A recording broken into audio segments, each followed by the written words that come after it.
Αμέτρητοι υπερήρωες έχουν κάνει την εμφάνισή τους στις σελίδες των κόμιξ. Λίγοι όμως έχουν καταφέρει να αποκτήσουν τη δημοφιλία του Spider-Man. Μπορεί ο Σούπερμαν να εντυπωσιάζει με την καλοσύνη και τις υπερδυνάμεις του. Ο Batman να κλέβει τις εντυπώσεις με τα κόλπα και την επιβλητική του φιγούρα. Ωστόσο, ελάχιστοι προσφέρουν στο κοινό την ικανότητα να ταυτιστεί μαζί του όσο ο Peter Parker. Εκείνος είναι ένα outsider. Δεν είναι ο cool τύπος, ούτε κερδίζει πάντα την καρδιά του μορφότερου κοριτσιού, ενώ συχνά αναζητά τρόπους να καλύψει τα έξοδά του.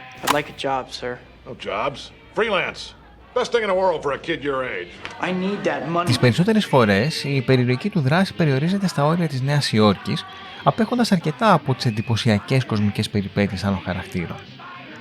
Εν ολίγης, ο Spider-Man είναι ο φιλικός υπερήρωας της γειτονιάς, εκείνος που μοιράζεται τις καθημερινές ανησυχίες και κοινά βιώματα με τον απλό άνθρωπο.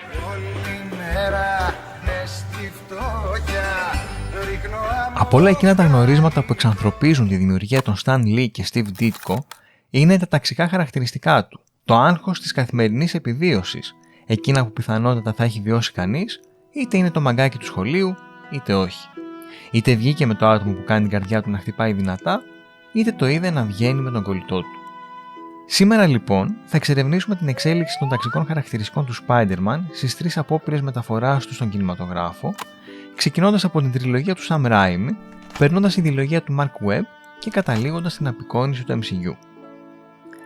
Βέβαια, για να αποφευχθούν τυχόν παρεξηγήσεις, αξίζει να διευκρινιστεί πως η ύπαρξη ή μη ταξικής συνείδησης δεν σημαίνει απαραίτητα πως οι ταινίες είναι αυτομάτως καλές ή κακές. Κάτι τέτοιο δεν είναι ζητούμενο.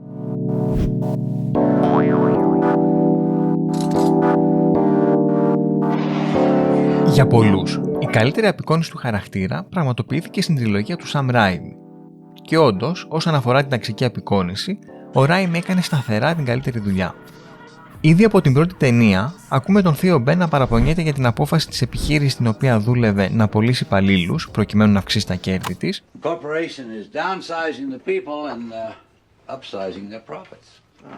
ενώ δεν πρέπει να ξεχνάμε πως ο Norman Osborn κατέληξε να μετατρέπεται σε Green Goblin, επιμένοντας να δοκιμάσει άρον-άρον στον εαυτό του ένα πείραμα για να μην χάσει μια χρηματοδότηση, υπογραμμίζοντας έτσι την καταστροφική εξάρτηση της επιστήμης από την αγορά. Η δεύτερη ταινία εμβαθύνει ακόμα περισσότερο στον κόσμο της οικονομικής ανασφάλειας. Ο Πίτερ πασχίζει να τα βγάλει πέρα οικονομικά, δουλεύοντας ταυτόχρονα ως ντελιβεράς και φωτογράφος, για να καταλήγει τελικά να χρωστάει το ρημάδι τον Νίκη, τρέχοντας βιαστικά στους διαδρόμους πολυκατοικίας του για να αποφύγει τον Ικάρι του. Και όλα αυτά για ένα τόσο δάδο ματιάκι. Σε εξίσου προβληματική κατάσταση βρίσκεται και η Mary Jane, που υποχρεώνεται να δουλέψει ως σερβιτόρα έως ότου κάνει το όνειρό της πραγματικότητα και βρει δουλειά ως ηθοποιός. Ενώ καθ' όλη τη διάρκεια της ταινίας δεν ξεχνάμε τη θεία May, η οποία αδυνατεί να πληρώσει τις δόσεις του σπιτιού, καταλήγοντας τελικά στην έξωση. Ακόμα και η τρίτη ταινία, παρά τις όποιες ατέλειες μπορούν να τις καταλογιστούν,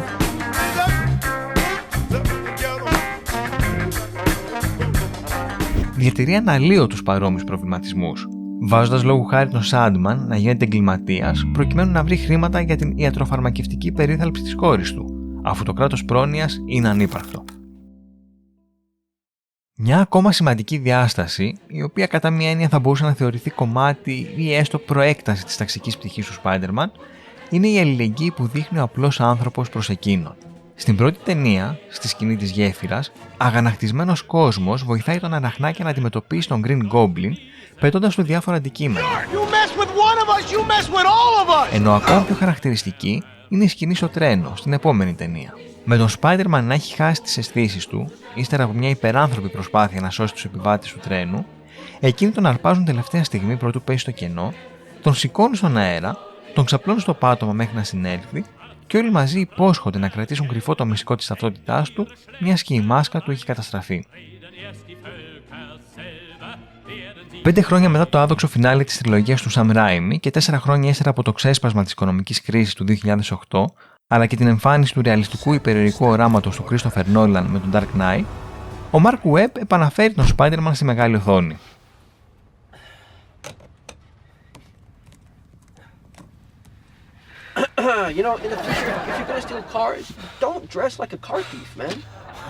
Ο νέος Peter Parker είναι τόσο cool όσο και η σκοτεινή φωτογραφία της ταινίας.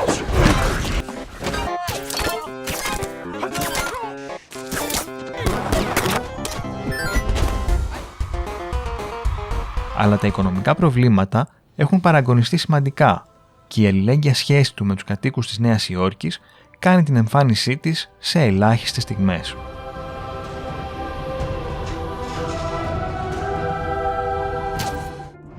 Με το The Amazing Spider-Man να έχει αποδειχθεί αποτυχημένο και το MCU να γιγαντώνεται ταινία την ταινία, ήταν ζήτημα χρόνου ο Spider-Man να πετάξει τους ιστούς του και στο σύμπαν της Marvel. Τελικά, το 2016 η αναμονή τελείωσε. Ο Spider-Man έκανε ένα πρώτο πέρασμα από το Captain America Civil War, ενώ λίγα χρόνια αργότερα απέκτησε ακόμη ένα reboot, εκκινώντας μια νέα φάση στην κινηματογραφική του ζωή.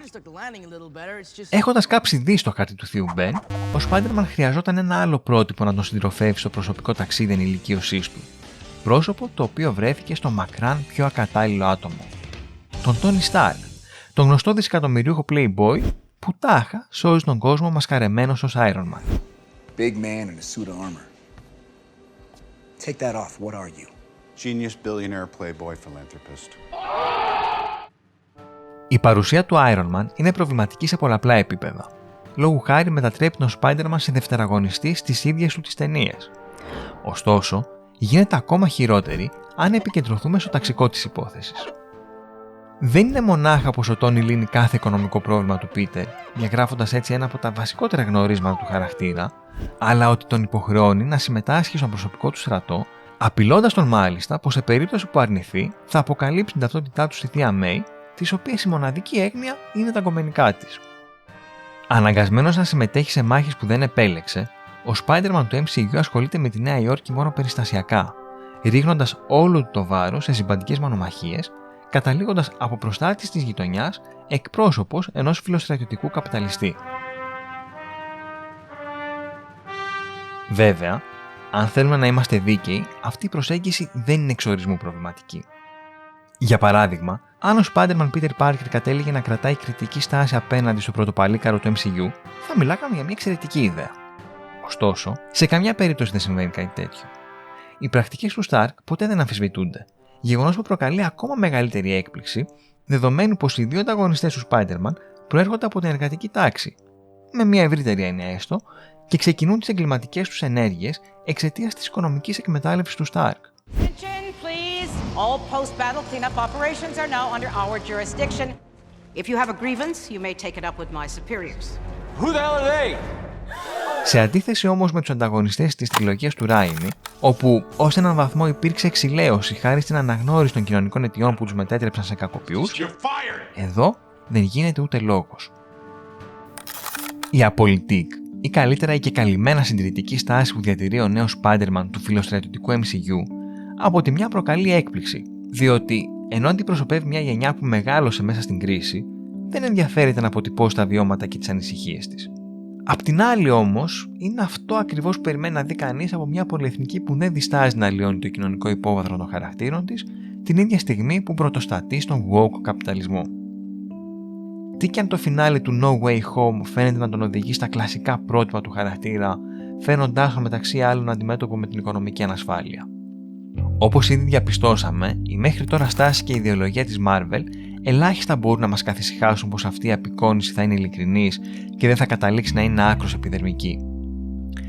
Και για να σας προλάβω, προφανώς δεν περιμένει κανείς από τη Marvel να κάνει το καταγγελτικό σινεμά του Ken Loach, και ούτε θα το ήθελε αφού θα ήταν δεδομένο πως θα κατέληγε ένας πολιτικός αχταρμάς. Αλλά σε καμιά περίπτωση δεν την εμποδίζει κανείς να αναδείξει καυτά κοινωνικά ζητήματα με τρόπο που απέχει από τον αφελή και απλουστευτικό διδακτισμό. Προσωπική εκτίμηση είναι ότι πλέον πρέπει να ξεγράψουμε τον κινηματογραφικό Peter Parker, αφού δύσκολα θα μπορέσει να ανταποκριθεί στο στάτους του χαρακτήρα. Ενδεχομένως, εκείνος που μπορεί να εκφράσει καλύτερα ό,τι πρεσβεύει ο Spider-Man να είναι ο animated Miles Morales.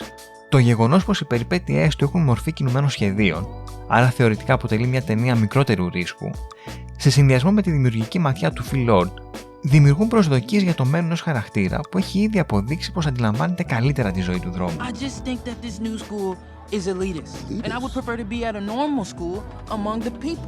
Η αγάπη του για τα γκράφιτι και η αυτοσχέδια στολή του ήταν μερικά μόνο από τα στοιχεία που ανέδειξαν έναν πιο προσγειωμένο στην καθημερινότητα χαρακτήρα, ενώ το γεγονός πως προέρχεται από μειονότητα και ο πατέρας του είναι αστυνομικός αφήνει περιθώρια για ενδιαφέρουσες κατευθύνσεις που δύσκολα θα βλέπουμε στο MCU.